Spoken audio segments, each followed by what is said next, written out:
दोस्तों, संसद में जब गृह मंत्री अमित शाह नक्सलवाद पर बोल रहे थे तो उन्होंने सिर्फ दावे नहीं किए, उन्होंने पूरी रिपोर्ट रखी, यानी पूरी बातें डिटेल में बताई।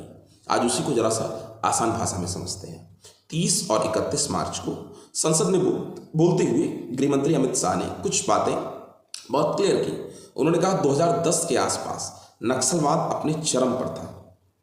उस समय देश के 200 प्लस जिले इससे प्रभावित थे, लेकिन अब ये संख्या घटकर लगभग 40 से 45 जिलों तक सीमित रह गई है।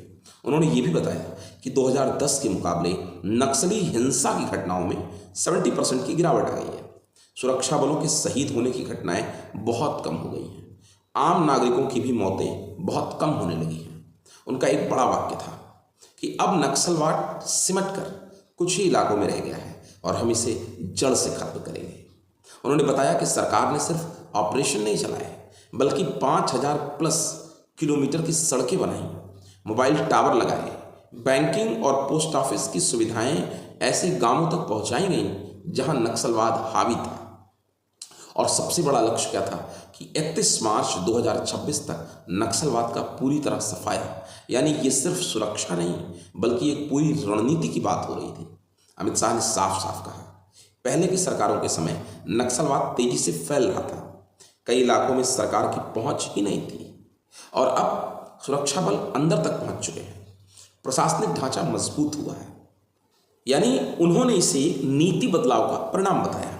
संसद में उन्होंने विपक्ष पर भी थोड़े हमले किए, कहा कि कुछ लोग नक्सलवाद को सिर्फ कानूनी व्यवस्था का मुद्दा मान रहे हैं और हमारी सरकार ने इसे विकास और सुरक्षा दोनों से जोड़ा।